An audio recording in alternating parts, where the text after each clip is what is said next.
சனிக்கிழமைகளை தான் முடி வெட்ட போவோம், நகை வெட்டுவோம். அப்பதான் நம்மளுக்கு நேரம் கிடைக்கும்னு. ஆனா நம்மளுடைய சாஸ்திரத்துல சனிக்கிழமைகள்ல வெற்றிகள் அமையவில்லையே, அது ஏன் என்பதையெல்லாம் இது காட்டும். ஆனாலுமே அப்பதான் நீங்க வந்து அனைவருக்கும் என் அன்பான வணக்கங்கள். பொதுவாக நம்ம சனிக்கிழமைகளை தான் முடி வெட்ட போவோம், நகை வெட்டுவோம். அப்பதான் நம்மளுக்கு நேரம் கிடைக்கும்னு. ஆனா நம்மளுடைய சாஸ்திரத்துல சனிக்கிழமைகள்ல முடி வெட்டுவது, நகம் வெட்டுவதெல்லாம் தவிர்ப்பது நல்லது. ஏன்னா ஆயுள் காரகன் என்று சொல்லக்கூடிய ஆளும் கிரகம் சனிக்கிழமை. சனிக்கிழமையில அவர் ரொம்ப பவர்ஃபுல்லா இருப்பாரு. அதனால இந்த விஷயங்களை வந்து நம்ம செய்யக்கூடாதுன்னு குறிப்பிடப்பட்டிருக்கிறது. தொடர்ந்து நம்ம இன்றைய பஞ்சாங்கம் பார்ப்போம். இன்றைய தேதி 12ஆம் தேதி 7ஆம் மாதம் 2026 ஞாயிற்றுக்கிழமை, தமிழ் மாதம் ஆனி. இன்றைய சூரிய உதயம் 7:10க்கு, சூரிய சமணம் 7:28க்கு. இன்றைய தேதி தேய்பிறை திரியோதசி. ஆங்கில தேதியின் முறைப்படி 13ஆம் தேதி அதிகாலை 1 மணிக்கு முடிவடைந்து சதுர்தசி ஆரம்பமாகும். இன்றைய நட்சத்திரம் ரோகிணி நட்சத்திரம் முடியும் நேரம் இன்று காலை 10:59க்கு. அதன் பிறகு மிருகசீரிஷம் ஆரம்பமாகும். இன்றைய யோகம் சித்த யோகம். நல்ல நேரம் காலை 8:11 11:16 வரை. மத்தியான வேளையில் 12:17 மதியம் 3:19 வரை. மதியம் 3:22 4:23 வரை. ராகு கால நேரம் மாலை 5:55 7:28 வரை. யமகண்ட நேரம் மதியம் 1:19 2:51 வரை. குளிகன் மாலை 4:23 5:55 வரை. சந்திராஸ்தம ராசி துலாம் ராசி அன்பர்களுக்கு இன்று சந்திராஸ்தமம் 9:36க்கு முடிவடைந்து அதே வேளையில் விருச்சிக ராசி அன்பர்களுக்கு சந்திராஸ்தமம் ஆரம்பமாகும். இன்றைய விசேஷம் கிருஷ்ணபட்ச பிரதோஷம், மாத சிவராத்திரியும் கூட. இன்றைய முகூர்த்த நேரம் காலை 7:30 9 வரைக்கும். அதன் பிறகு மாலை வேளையில் 7:30 அதாவது 7:30 இரவு 9 வரைக்கும் முகூர்த்த நேரமாக இருக்கிறது. இன்றைய ராசி பலன் பார்ப்போம். மேஷ ராசிக்கு பாராட்டு, ரிஷப ராசிக்கு கவலை, மிதுன ராசிக்கு செலவு, கடக ராசிக்கு கவனம், சிம்ம ராசிக்கு நன்மை, கன்னி ராசிக்கு பொறுமை, துலாம் ராசிக்கு பக்தி, விருச்சிக ராசிக்கு தெளிவு, தனுசு ராசிக்கு வெற்றி, மகர ராசிக்கு வரவு, கும்ப ராசிக்கு பொறுமை, மீன ராசிக்கு நிம்மதி. இன்றைய சுப ஓரைகள் பார்ப்போம். புதன் ஓரை 9:13 10:14 வரை. சந்திர ஓரை காலை 10:14 11:16 வரை.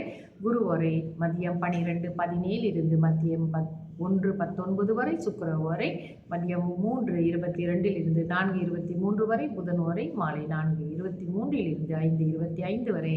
சந்திர ஓரை மாலை 5:25 6:26 வரை. ஓரைகள் பார்த்து கொண்டு வருகிறோம். அந்த வரிசையிலே இன்று சனி ஓரையை பற்றி பார்ப்போம். சனி ஓரை என்பது சனிக்கிழமைகளில் வருகின்ற சூரிய உதயத்தில் முதல் ஓரையாக சனி ஓரை வருகிறது. பொதுவாக இந்த சனி ஓரைகளை நாம் நல்ல காரியங்களுக்கு பாவிக்க மாட்டோம். ஆனாலும் சில காரியங்கள் சனி ஓரைகளில் செய்ய முடியும். அதாவது என்ன செய்யலாம் என்றால், சனி பகவான் வந்து அவர் ஆயுள் காரகன், அப்புறம் பித்ருக்களுக்கு காரணகர்த்தாவாக இருக்கார், தொழிலுக்கு காரணகர்த்தாவாக இருக்கார். முற்பிறவி விஷயங்களை பற்றி பேசுறதுக்கு இவரை வைத்து பலன் சொல்லுவார்கள். நிறைய இந்த மாதிரி விஷயங்கள் எல்லாம் இவருக்கு இருக்குது. இவரை வந்து தீய கிரக, அதாவது அசுப கிரகம் என்றும் சொல்கிறாங்க இல்லையா. ஆனாலும் அப்புற மாதிரி ஒரு சனி பகவான் போல ஒரு அருமையான கிரகம் வந்து அவர் தான். நம்மளுக்கு புத்தி புகட்டுறதுலேருந்து, நம்மளுக்கு பாவ மன்னிப்பு கொடுக்கறதுலேருந்து எல்லாமே அவர் தான். அந்த வகையில் எல்லோருமே அவருக்கு அடிபணிந்து தான் ஆக வேண்டும். நம்மளோட வாழ்க்கையில் அவர் எப்படி இருந்தாலும் அந்த 7:30 சுற்றி ஒரு சுற்று வந்துடுவார். எப்படிக்கு 30 வருஷத்துக்கு ஒரு தடவை நம்மளை எப்படினாலும், அதாவது தசாபுத்தி வராட்டி கூட இந்த 7:30 நம்மளை வந்து நம்ம செய்கிற பாவ புண்ணியங்களுக்கு தகுந்த மாதிரி நம்மளை வந்து அவர் ஆட்கொள்வார். சரி, இவருடைய கெடுபலன்கள் தான் அதிகம் இருக்கிறதுனால இந்த ஓரைகளில் நல்ல காரியங்கள் செய்ய மாட்டார்கள். சொத்து சம்பந்தமான பேச்சுவார்த்தைகளில் வந்து தொடங்குவாங்க. அது ஒரு சுமூகமாக முடியும் அப்படின்னு குறிப்பிடப்பட்டிருக்கு. நிலத்தை உழுதல், இரும்பு மின்சாரம் பொருட்களை வாங்குதல், இரும்பு சம்பந்தமான விஷயம், மின்சார பொருட்களை வாங்குறது எல்லாமே இந்த ஓரைகளை அதாவது சனி ஓரைகளை நம்ம பயன்படுத்தி கொள்ளலாம். அப்புறம் தோப்பு, கிணறு வெட்டுறது, கிணறு அமைத்தல் போன்றவற்றை எல்லாமே இந்த சனி ஓரைகளை நம்ம செய்து கொள்ளலாம். எப்பொழுதுமே ஒன்று நம்ம இந்த புதுசாக இந்த ஓரைகளை பற்றி தெரிந்து கொள்பவர்கள் வந்து நல்லா புரிஞ்சுக்கோங்க.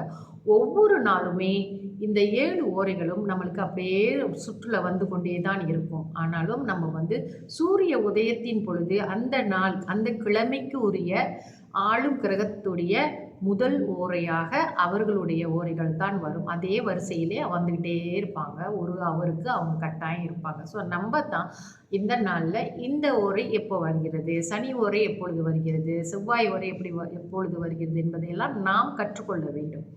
அவர்களை பின்பற்றி பார்த்தால் தான் இந்த ஓரைகளால் நமக்கு என்ன மாதிரியான பலன்கள் கிடைக்கிறது என்று ஒரு குறிப்பு எடுத்து வைத்து கொண்டால் தான் நம்மளால் புரிந்து கொள்ள முடியும்.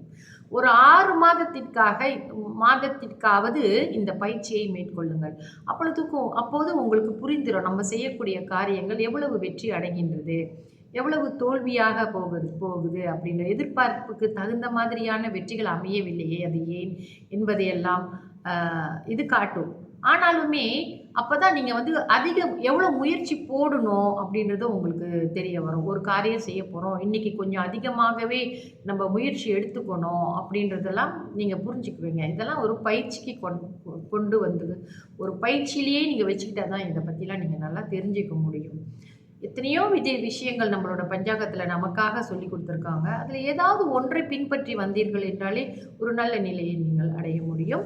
தொடர்ந்து நாளைய பதிவுலயும் இன்னும் நம்ம ஓரைகளை பற்றி பேச வேண்டியது இருக்கு. பார்க்கலாம். தொடர்ந்து என்னுடைய பதிவுகளுடன் இணைந்திருங்கள். நன்றி, வணக்கம்.